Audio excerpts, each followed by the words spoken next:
economic development, research, technology transfer, and job creation in the Little Rock area. Great, thank you, Thomas. And Stan?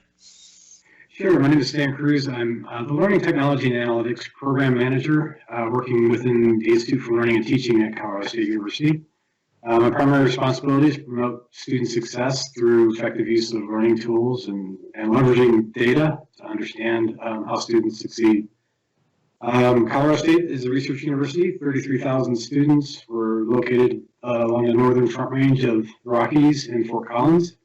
Part of a CSU system that includes CSU Pueblo and CSU Global, which is based in Denver. We're a land-grant university, really passionate about our land-grant mission, serve students and communities in Colorado through education, research, and outreach. Excellent, thanks. Thank you both, Stan. All right, so let's get this discussion going. So the last year has, instructors and technologists have had to really be creative to survive, right, and adapt. So if you could share with us some of your success stories over the last couple of months and year, maybe what you've done at the institution, what you've done in the terms of learning continuity, student engagement, and anything the faculty may have had to do to adapt. So Stan, if you want to start. Sure. Well, it's about a year ago now. It's been just over a year ago that this kind of all started. It was heading into spring break. We added a week to spring break, thinking we were going to come back, and then spring break turned into semester break, more or less, and moving to online courses.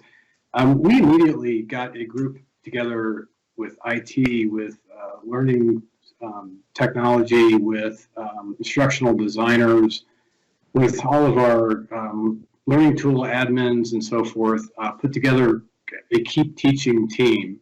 We met daily for about an hour and a half and just really brainstormed every single day about how to prepare faculty in what really was about 2 weeks to transition to remote learning.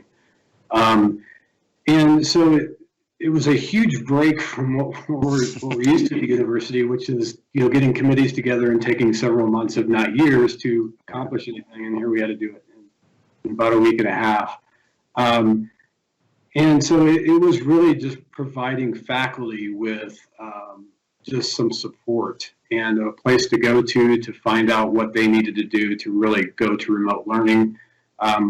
We use a learning management system that we probably had about 60% usage from our faculty, and so that had to be immediately 100%. Mm-hmm. So it was a pretty big lift for our faculty. So I think getting that group together, it was a real solid group of really thoughtful leaders who really put together a website and resources in a very short time frame. And in fact, we still meet weekly.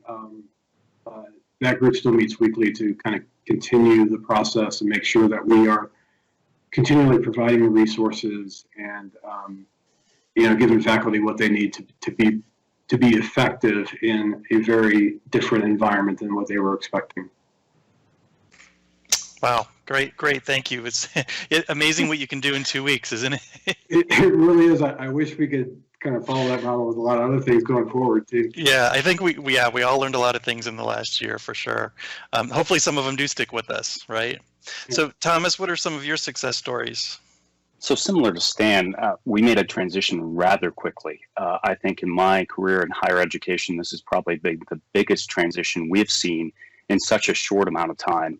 I think it's similar to what you said, Larry. Some of these things are going to stay with us. I think we've drastically changed the support model of how our campus operates in many campuses. We are a traditional brick and mortar campus. We're an R2, so we pride ourselves in students and labs. So we had the instructor portion, the faculty portion. It was very similar to Stan. We had various groups, but from the research portion, we had concerns about research continuity. In some cases, we had research instruments that couldn't be left alone. So how did we work with them, and how do we get remote access? How do we make sure that the labs were occupied by a limited number of people, and how we were safe? little bit about my organization. So I'm on the finance side of the house. So obviously the campus still has to operate. People have to unlock the doors. You still have to clean the facilities. You still have to make sure, for us, all the power, the servers, everything that goes on in a normal day still went on. So we really pride ourselves in our partnership with the provost office. And the academic side of the house really doubled down. I think the one other thing that we did, and I think we can talk about it more tonight, is we really had to engage our students, because we can provide tremendous amounts of resources for faculty members to move online. We can get them computers and laptops, but what about the student component? What did they need as they moved remote? Mm-hmm. Yeah, so it definitely sounds like you both went from 0 to 100 in a lot of transitions. So out of those transitions in your instructional delivery, what would you say, you mentioned a few you would carry forward. What would you say you would carry forward, and what would you definitely axe from this experience? That's an interesting question. I think one of the things that we are already carrying forward is there was a huge reliance on whether it be Zoom or any other sort of system or video and so forth, that we really had to up our game with closed captioning and types of accessibility issues that we had gotten by with in the past, but this was a sudden increase that we had to make sure that we had our those students who needed those types of resources, that was available. So we really had to ramp that up rather quickly and really think about that. And then that's one of the things that I think is definitely carrying forward. We've hired people to now take care of closed captioning for those courses that absolutely need it. I think we're doing a much better job with accessibility in general and our focus on accessibility. So I think that's one of the real positive things that has come out of this COVID transition.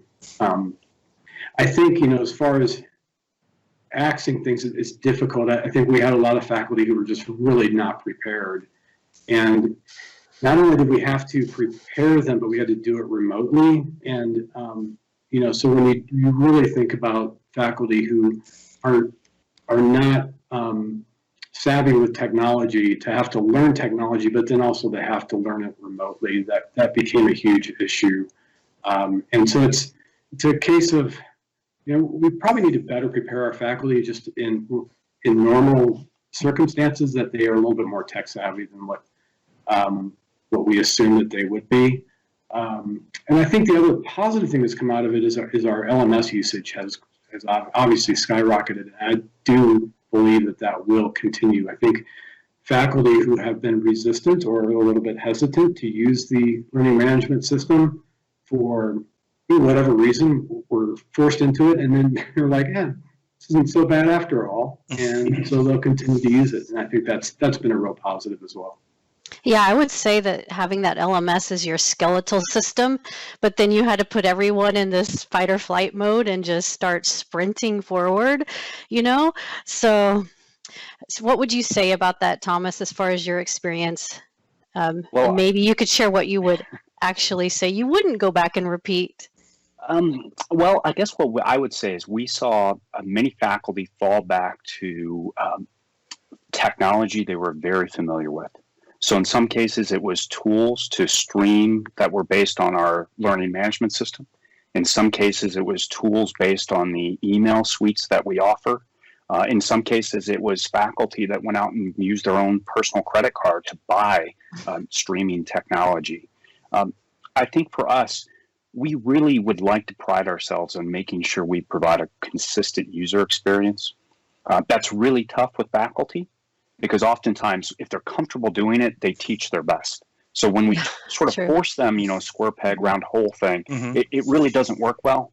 I think going to what Stan said, it's really about the faculty development. What can we do? Oftentimes we've seen success in faculty learning from other faculty.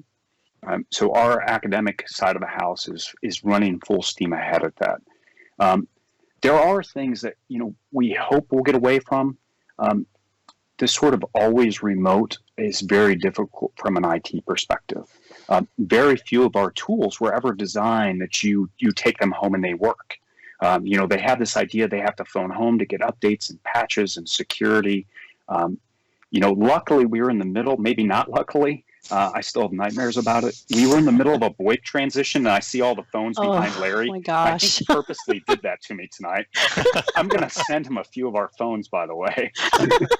But we were in the middle of this VoIP transition. The next thing we know is people are taking them home. Well, it's a great thing, but it's also a bad thing. So in some cases, the technology just works, but how do we make sure that these phones are answered consistently? How do we know if they dial 911, where they go? The good news is it was so much change in such a short amount of time. There's certain things that, we wish, let's probably not do that again, but we're a creative group. We're really good at finding solutions. And, I think, I go back to my earlier statement, this amount of change in this short amount of time, we'd spend committee meetings month after month trying to decide what phone they could take home. So in some cases, go do it. See if it works. If it does, great. So. Yeah, I think we all need to give ourselves a pat on the back for sure. Yeah, indeed. Yeah, none of these phones are going to work on your network. So, sort of extending that discussion, are there any new technology skills or technology tools that you have in mind for the coming months, or even when you go back in the fall, and if you go back in the fall? Thomas, I'll let you start with that one. I'll go ahead and start. All right. Well, I'm going to let Stan talk about his new classroom because I'm excited about that. I'm excited. Maybe next year we can get together and hear the story. But we built out an active learning classroom some number of years ago. And I will tell you, I was the person they approached and said, how about we install cameras? If you know anything about active learning classrooms, adding a camera to that mix isn't really sort of the purpose. So we did not do that. I can tell you we rapidly did that. In that room, although it takes very special faculty to use it, when they use it, I have no concern that now that it has cameras and sort of a hybrid type classroom, they're going to use that. We've expanded that across the campus as well. So we continue to sort of push forward with hybrid type classrooms. The other thing, I talked a little bit about our research profile, but also getting technology, whether it's cameras or videos of research instruments, so that students can maybe not put their hands on it, but they can see remotely. In some cases, it's the machine shop. So how do students know how to use a metal lathe? Well, typically it's your turn on the lathe. When you're remote, you can't do that. So I think that's worked really well for us as well. And, I hope in some cases that's reusable as well. Yeah. Wow. Kudos. Yeah. Really great. All right, Stan, tell us about your innovations coming up. Yeah. Well, one of the first things we did was really scale up our technology within our current classrooms for things like lecture capture and so forth, primarily because we weren't exactly sure at the beginning how things would unfold over the course of, first of all, the spring semester, but then into fall. And we thought there would be a lot of hybrid where half students would be in class and half students would be back in their dorms or at home. And so we wanted to have the capability to have those classes in the classroom and have students still be able to connect in. So that was one of the things that we really expanded, putting more lecture capture and technology into the classroom so that we could do more hybrid. The other thing that we've been actually talking about for the last couple of years and that we're really excited about is in some of our remodels, we are going to install a classroom in the round. So it's more or less just a center stage, and you put students all the way around that center stage and the faculty member teachers from that. But what's interesting about that, Oregon State has one that's kind of the prototype we looked at. What's interesting about that is you can get a lot of students in a classroom like that are only 3-4 rows beyond the instructor. So even though you can have a very large enrollment classroom in that classroom in the round, they all are still in very close proximity to the instructor.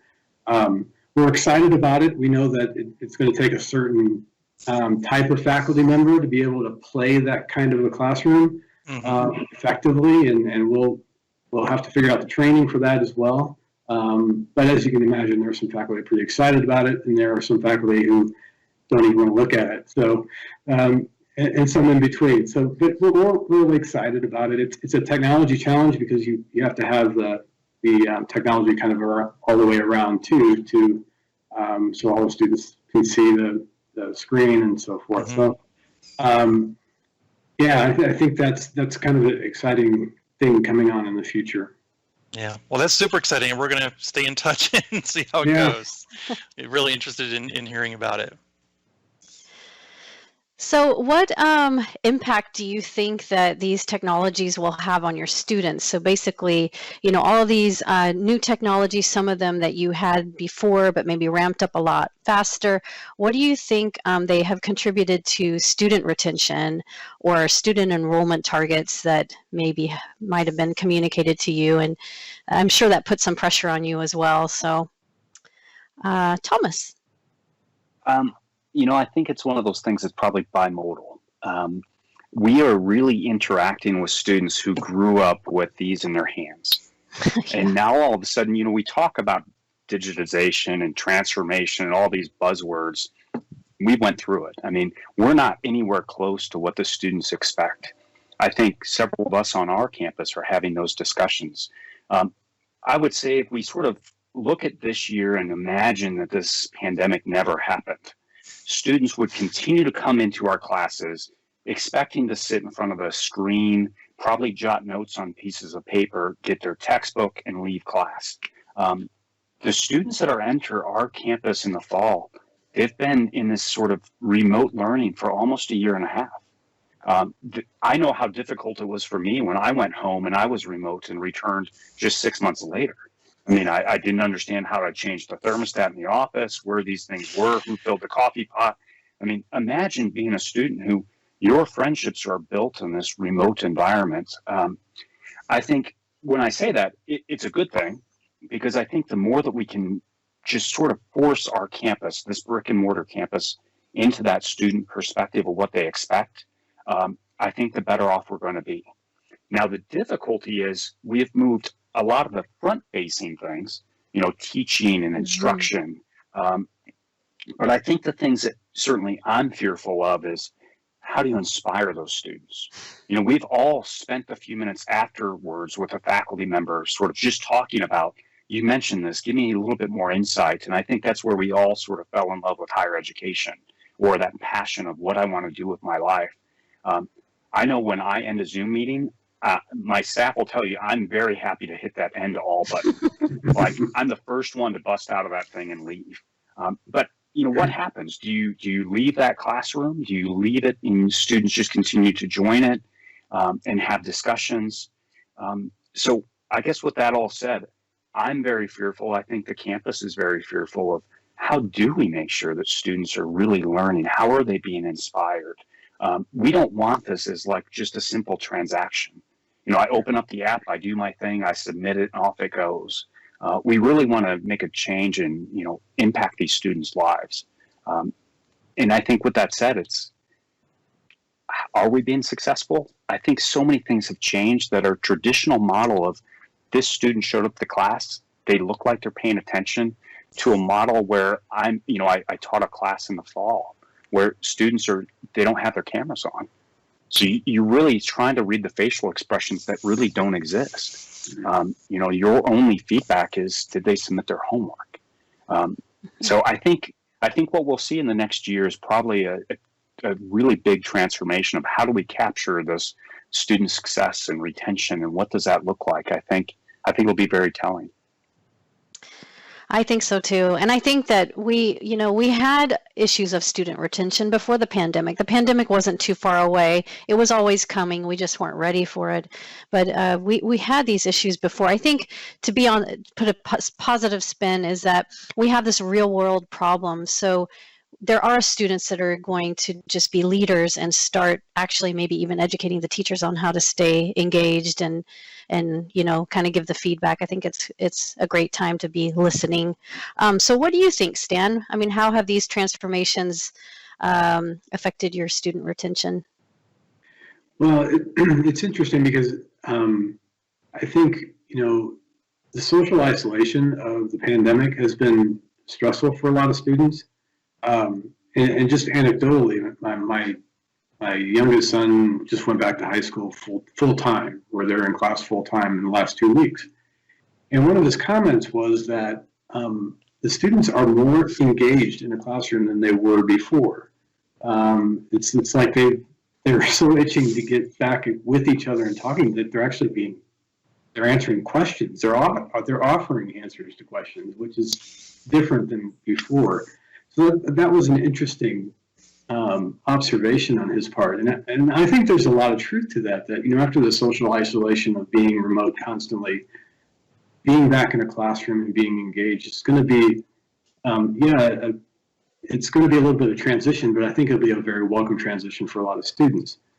From a technology standpoint, I do think that what we've found is that our faculty are much more proficient now in being able to leverage quality technology. I think, and Thomas brought this up before about, faculty kind of gravitating to what they're used to or what they're familiar with when it comes to technology. And I think one of the mistakes that we may have made is to encourage faculty to do that, to not make them feel uncomfortable. So we encourage them to do things that we're comfortable with.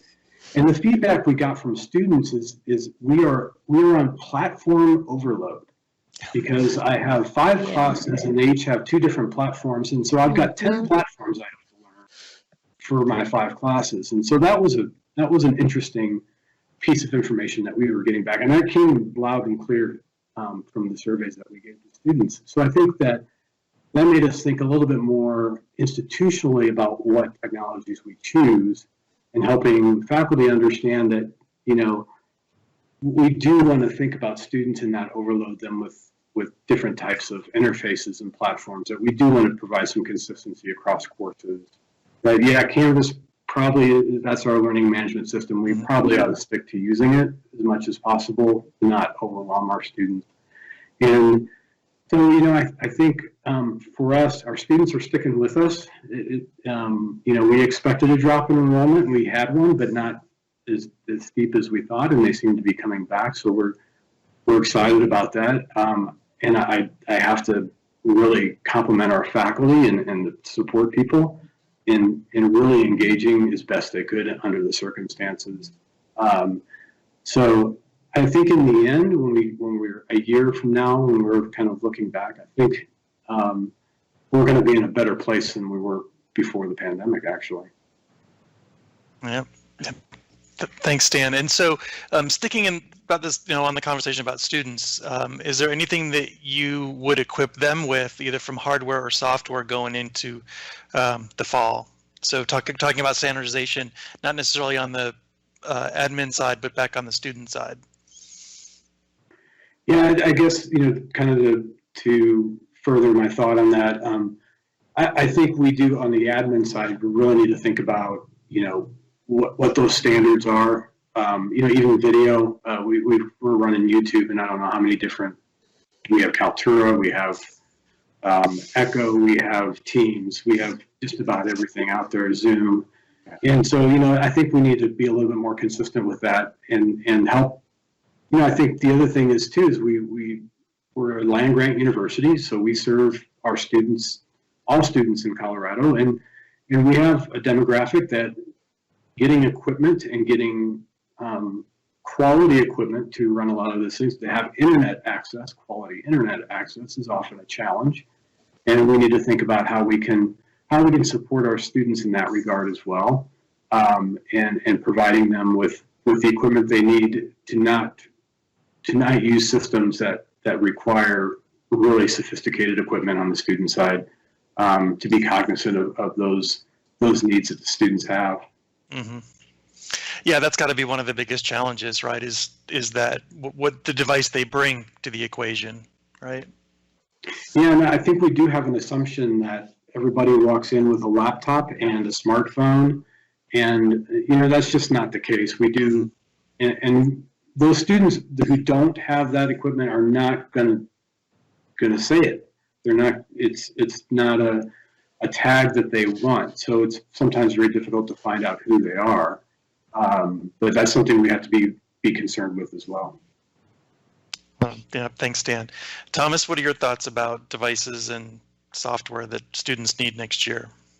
So I'll say our academic side of the house immediately got a survey out to students, I would say within a couple days of the pandemic hitting. So we had a very clear picture of what students needed.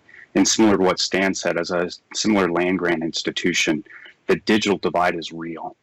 It's one thing that students don't have access to technology, but there's several locations. You get 10 miles outside of Little Rock, high-speed internet simply doesn't exist. Wow. And I think we can all admit that the last time you went to the grocery store, they were not giving out internet CDs. That technology, you're really seeing this digital divide. And, I think it's a huge takeaway for all of us. That digital divide is huge. So for us, I applaud all of our departments on our campus trying to get devices in students' hands. So if we had leftover devices, unused devices, wiping them, getting a base OS installed, and getting those out in students' hands was critical. We expanded on that model very early on as well. So we went out and purchased several laptops, and then we purchased them again in the fall. So we had a loaner pool, I would say a long-term loaner pool, several hundred laptops, headsets, and cameras and microphones. Wow, that was a quick pivot for sure. Yeah, so many quick pivots. I mean, I'm sure that you've had many discussions, both of you, with your colleagues. I'm just curious, what kind of support you've provided and advice. So, Thomas, if one of your colleagues were to come to you and ask you for, best practices to be successful as a teacher in a hybrid or a high flex environment where there's choices and there's technology to consider, what would you tell them to help them stay motivated and maybe be successful in it?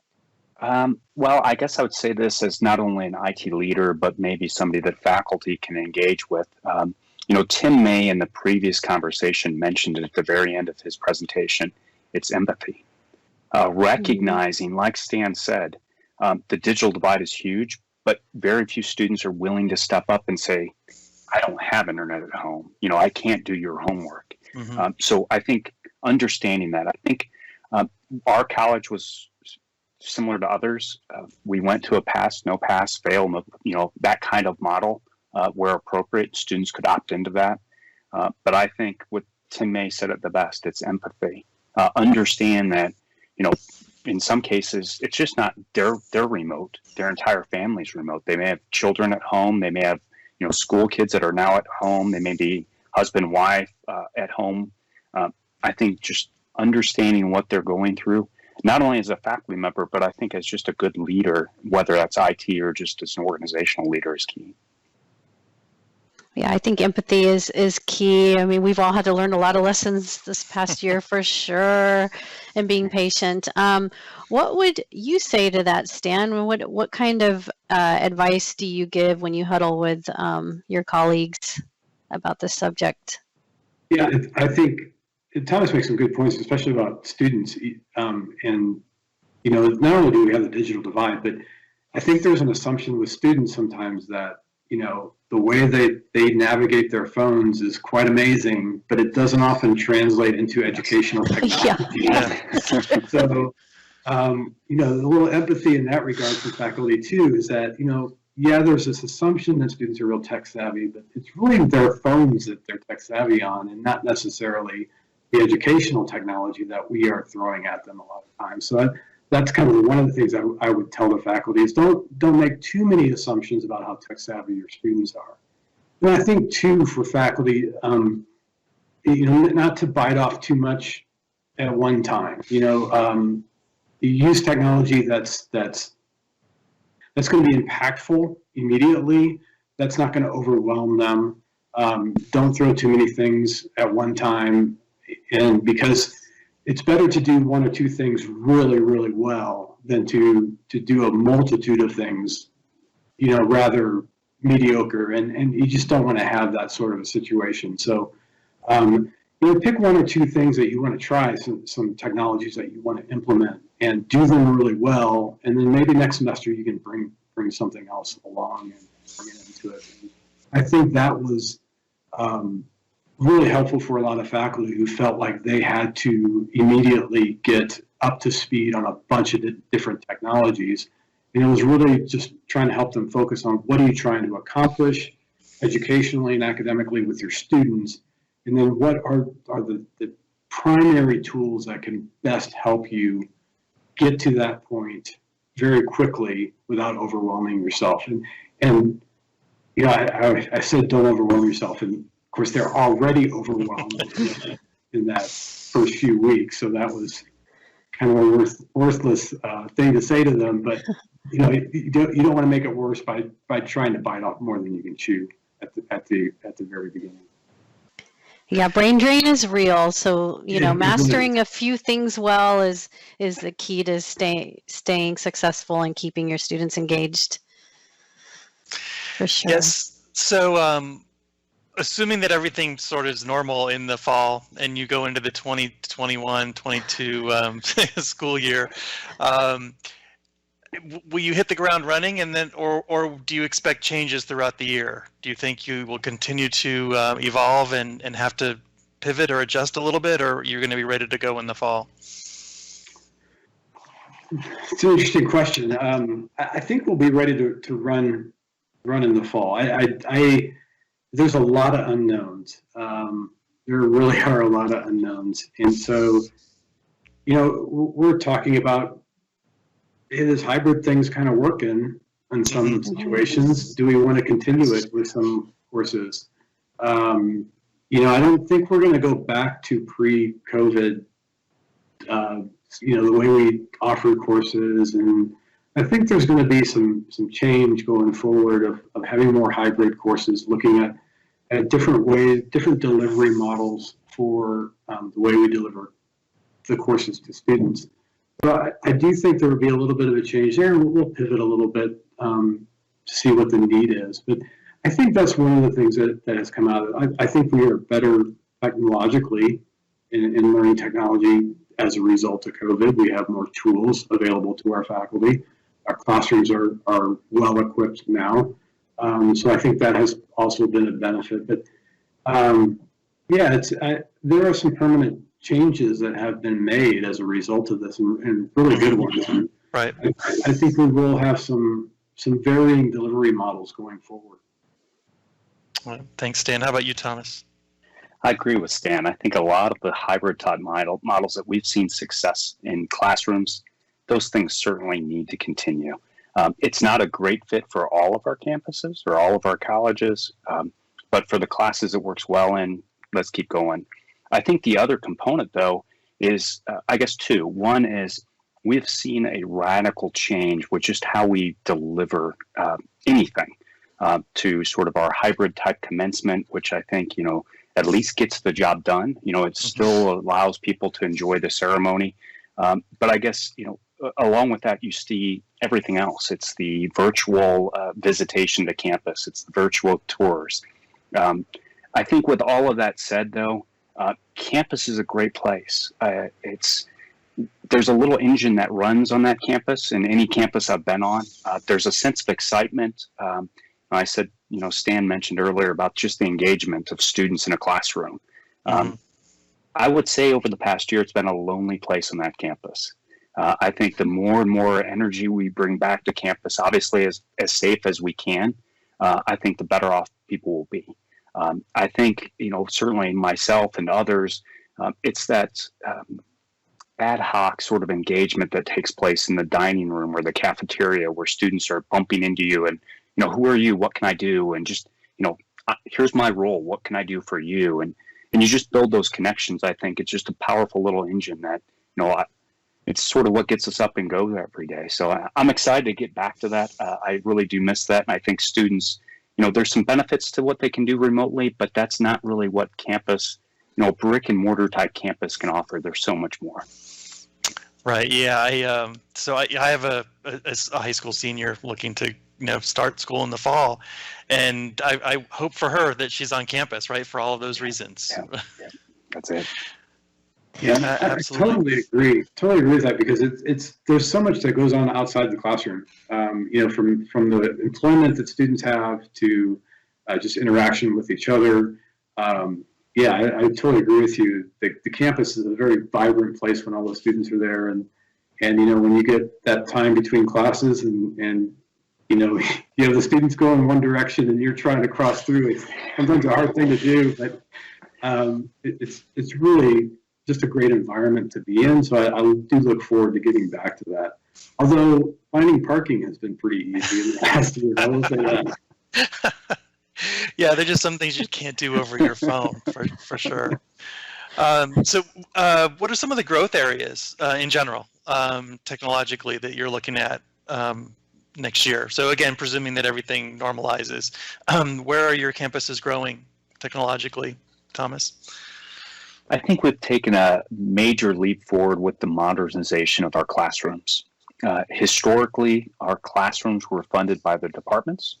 So if you taught in humanities, you had the humanities-based classrooms. If you taught in engineering, you had the engineering-based classrooms. The current pandemic has allowed us not only the funding, which we're very grateful for, but also the willingness to standardize on classrooms so that students not only get the consistent user experience, but faculty can also walk into any of our common classrooms, fire up the system, and off they go. So we're really proud of that. You know, I think any of the other digital transformations we've done from a business perspective, you know, we were your typical paper, pen, sign this form, send it to us. That quickly ends really fast. So I think a lot of those areas will continue. We've often talked about it. We can streamline this. We can reduce manpower on this. And we've seen it. So I think we'll continue to look for ways we can improve that efficiency. Yeah, well, it sounds like from an IT perspective, your classrooms will be much easier to support, right? If you're standardized, that's really great. Yeah, you probably must feel good about that. We do. We do. Stan, how about you? Yeah, you know, like I said, we had the opportunity to kind of really infuse some technology into our classrooms when COVID started, just to make them ready. So I think that has been a really positive thing going forward, and I will continue to do that. We do have, you know, a lot of renovation projects in the queue that are going to take care of some, you know, 50s style, you know, lecture halls and really bring them up to the modern age. You know, and that's driven, you know, not only is driven by safety. You know, these classrooms were not designed to have enough exits to really get students out in a very efficient time. So there's facilities and safety reasons for doing that, but it also gives us an opportunity to really infuse some technology, some brand new technology and standardized technology. We historically have also not had a campus-wide video streaming solution. It's been pretty much up to everybody. So I think that's bringing that back to the center of conversation again, that we really need to have a standard across the university that we're using, so that we're not putting students through what we're putting them through right now with all these different platforms that we're using. So I think that was an important part of it as well. Yeah, we've had some universities that have come to us, the company Wacom, and have standardized and have just been like, oh, so glad we got that done. Whew. And so they just replicate the way the classroom is designed over and over in the classroom, so that the faculty can just come in and focus on what they love to do. I mean, do you have any new programs, like specifically global programs? I know that with the pandemic, I know personally with my network within education, we've become very close across, within the U.S. than abroad. So what kind of things do you have on the horizon that are exciting, that are, globally connect your campus to another, whether it's students or faculty? So Thomas.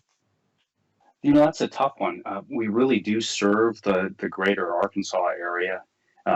We certainly have our master's programs that have a very far reach. We also have several downtown areas where law school, which is a remote campus as well. We've seen significant benefit of whether it's streaming technology, recording technology, just video conferencing technology, help with those areas. I think we've certainly attracted a crowd of students that can get to campus remotely. I do suspect that will continue.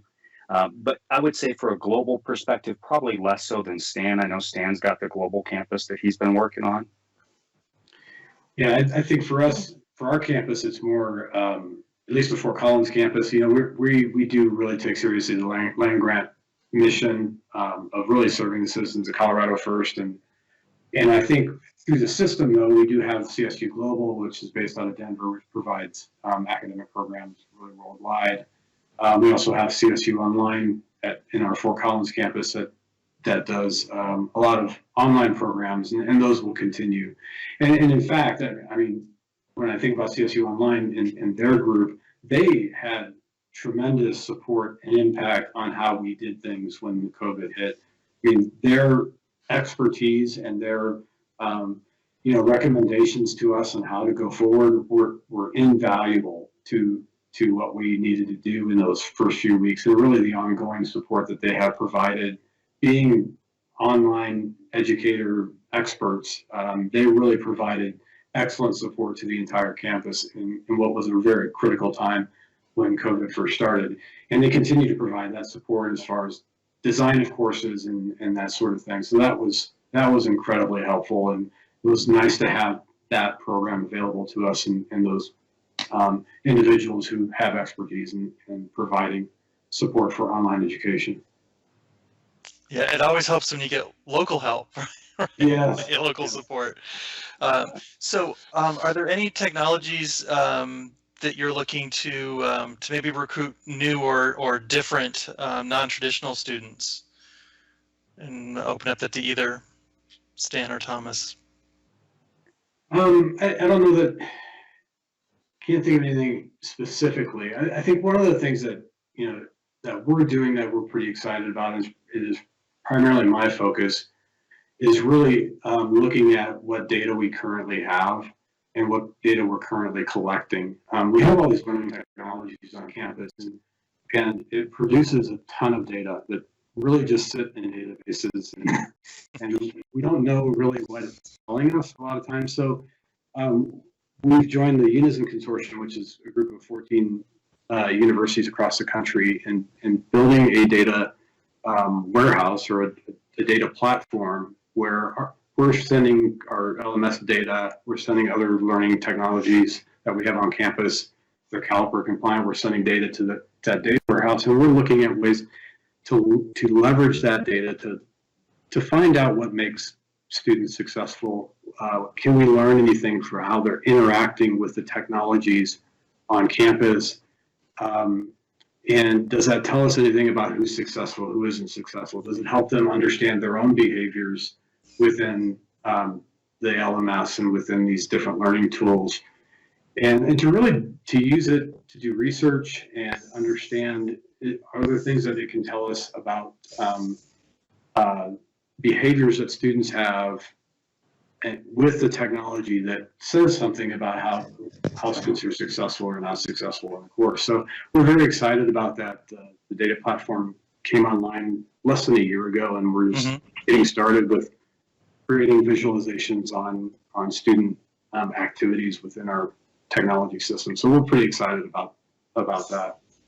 Yeah, excellent. That's something else we'll check in with you on as you dive into that data. Thomas, how about you? Anything like that? Yeah, I'm curious to follow that along, Stan, as well. For us, we have commercial products that we use to track student retention. I will say that probably been hit and miss at the moment. We do have a fairly solid academic advising and retention office that works fairly well with the faculty and the provost office to make sure we're retaining students, stepping in where necessary. I think the other thing where we've seen technology be really beneficial is our campus as a research institution really prides itself on making sure students have research opportunities. Obviously, last year that sort of cut many of those opportunities short. So we've seen a lot of technology sort of apply of how do we, stretch from the lab to the student house.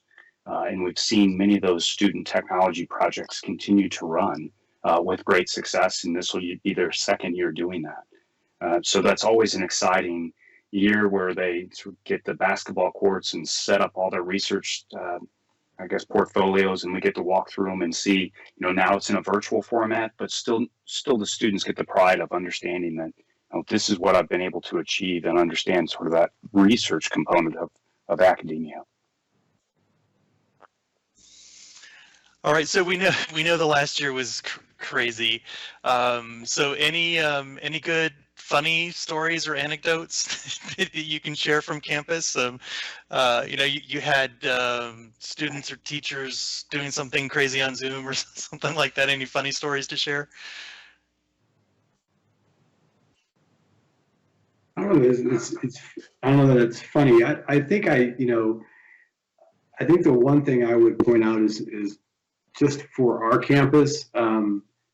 We talk about going remote on all these courses and so forth. And then I look, on the south part of our campus, it sits our veterinary hospital and our vet school. Mm-hmm. And you just can't you can't Zoom with the animals kind of thing. They didn't have the luxury of just going home and working from home. The animals still had to be fed. They had, people still wanted to have their pets seen and so forth.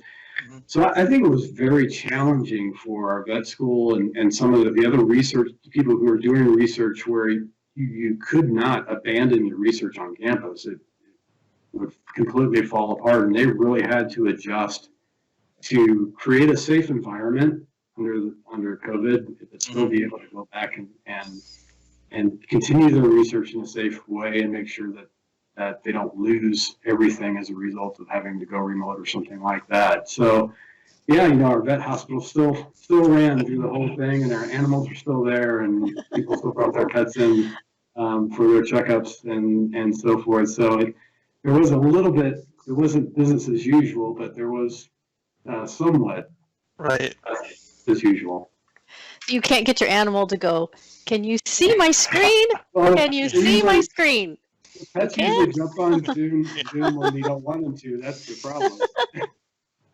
So true. So Thomas, anything interesting? Well, for us, I guess I wish it was funny. Maybe it is. We survived this incredibly tough year. Mm-hmm. I mean, administration and academia typically tangle. Sometimes they don't see eye to eye. And Stan mentioned that we often see ourselves in lots of committee meetings. I will say I'm just incredibly proud of our campus. I'm incredibly proud of the team that we do, that we use to serve campus. We did it in a safe way. We continued the operation of campus research, whether that's, student, whether that's labs. Who would have ever thought we'd be in this situation where in many cases people just up and close, right? I mean, if you looked at, look at the supply chain that's, occurred, whether, wherever you were getting your products, whether it was laptops to cameras to cars, how many times have you been told this didn't happen? We're out of it. I guess the funny thing is we ran out of toilet paper, but we continued to educate students. So I would say that's an amazing thing. It's, just the fact that we did that, the fact that we achieved many of these things that the campus still needed us to do. Yeah. I think the only thing we can probably do is laugh and say, good job, we did it. Yeah, everyone in academia were heroes, right? They made it all work, right? They figured it out in this amazing year for sure. And Larry, I guess I'll throw that in there. We couldn't have done it without close partnerships. Wacom certainly is one of those. I mean, but there's many others out there that came to the table, whether it was another video conferencing solution or vendors just offering up their technology of, here, we think this will help. I think that was critical for this year. So thanks. Yeah, look at Microsoft and Zoom, right, stepping up and saying, free software because you need it. It's the way you're going to survive. Yeah, absolutely. I totally agree. I think the other thing that we kind of, I don't know if it's funny or not, but the first thing we did is we got together and we said, hey, we got to do this keep teaching thing and get the keep teaching going. And, it was all about keep teaching, got to take care of our faculty. And it wasn't more than a couple of days before we realized, well, we got to have a keep learning for our students too. And so then we had to kind of, okay, we got to add that to it. We got to have something that helps the students prepare for this because they have to learn online. So then we had a keep learning site too. So we were working on the keep teaching and with faculty, we were working on keep learning with students. And it wasn't a few days later, we're like, we need a keep working site for our employees and help them understand how to work remotely and how to interact with each other. So, keep teaching turned into keep learning, turned into keep working as well. And I think those things will also persist as, really as tools for who knows what can happen at any point in time. If we go back on our campus, we go back 24 years, we had 18 inches of rain in the mountains that flowed down the river and our campus flooded. And, those types of catastrophes, you still have to keep the business of the university running. And so it's not just COVID, it's other, and I'm sure every campus has those different doomsday scenarios where you have to keep the operation of the university running. And so I think that on our campus too has just helped us realize that we have to keep this type of attitude going forward and being prepared for who knows what's lurking in the future for us. Yeah, indeed. So maybe last topic here. It's all about money, right? So what kind of unique funding venues have you had, and what might you be looking towards for next year, Thomas? Well, certainly the CARES dollars infused a significant amount of funding for us, and we're very, very grateful for this. Certainly it allowed us to continue our operations. Certainly I think it allowed us to enhance that. I think I sort of mentioned it earlier, but it's one thing to have federal dollars to assist, but I think that the partnerships that we have out there is key as well. It's vendors stepping up to the table, giving, for us, it was discounting hardware for students in need. Right. We couldn't have bought the number of devices we had to buy without vendors stepping up and saying, hey, I understand where you're going with this. Here's what we can do. And I guess furthermore, getting them in our hands. How do we interact, with these vendors to make sure that during a pandemic, we're not paying top dollar for these things, but we're also getting them on a truck. Mm-hmm. I am fearful about what this means for in the future. Where does this funding look like? I think in some regard, Stan sort of mentioned it, do we land on a common platform? Can we see some efficiencies being gained there? I think the good thing is we've tested a lot of things over this past year. And some things we fell in love with, and some things we recognized it does the job, but maybe not the best as this product. So, we recognize the funding won't last forever, but while we have it, let's make sure we invest for the future as well. Right. Yeah, absolutely. Yeah. And CARES was super helpful to many schools. Stan, thoughts about? I think along the same lines, I think what we're looking at is efficiencies, kind of the same thing as whether it be software licensing. If we continue to let individual departments purchase software licensing, that's a lot more expensive than if we centralize it. And so I think what it's done for us is, hey, we just need to be a lot more efficient with our dollars and be operationally more efficient in general, and really decide what, not only do we help our students by really kind of having common platforms with something, but we also are able to fiscally provide better resources for our students as well, and really be more efficient with every dollar that we bring in through tuition and other resources, that we are efficient on the other side too. Because one of the things that universities tend to be really good at are the 3% increases in tuition every year. And that was the first decision I think that was made on our campus, is that we weren't raising tuition during the middle of the pandemic. Mm-hmm. And I think we just kind of realized we just need to be more efficient. We don't need to make cuts per se, but we just need to be more efficient with the dollars that we do have, and make them stretch a little bit further than what they currently are. Yep, typical, right? It's very typical. We're running up on the hour, so any final thoughts or comments? I don't know if there's, we had a lot of good things that came out of COVID, but I don't know that I'd want to have it happen again. Yeah, we have here. I think everyone feels the same, right? We learned a lot. We learned how to move fast and pivot quickly, and lots of good takeaways. But I don't know that I'd want to do it again either. Right, and I think we are definitely going to be a better university as a result. But hopefully it's a lesson we only have to learn once, and we don't need to be taught this lesson again. Yes, hopefully it's the 100-year pandemic. Yeah. Thomas, some final thoughts? Yeah, I'll just add to that. I think this last year has taught us to innovate. As it's also shown us that we can innovate really fast. I would say, I think for us, it's now how do we differentiate ourselves? Mm-hmm. We've adopted a lot of new technology, but why would somebody want to choose us, especially if it's all hybrid? I think we have a great campus to offer, but really people fall in love with those campuses and off they go. But if it's in an online world, what happens? I think I'll sort of end it with the same thing, was mentioned earlier. Empathy is key here. I think for us, being in higher education, there's very few careers you can take where you sort of empower others to have a tool to do better.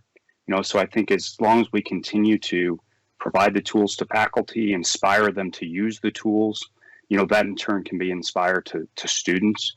I think we got a good thing going. So, it's been a tough year. I agree with Stan. I'm not sure I want to do it again. Let's hope we never have to. But I think we've achieved a tremendous amount in this past year. Yeah, absolutely. And I think, at least my perspective on the big wins are that people will go back to campus, right? Students will be back on campus and get that rich campus, college atmosphere again. But they also will have the option of doing remote and still doing a better job at that. So, I think those are the places that will win. So, Thomas and Stan, thank you so much. Mindy, thanks for joining me tonight. And thanks to everyone out there for joining. Really appreciate it. And have a great evening. Thank you. Thanks, Larry. Thanks, Mandy. Take care. Thank you. Bye, Stan. Thank you all. Bye. Let's see you, Thomas. Thank you.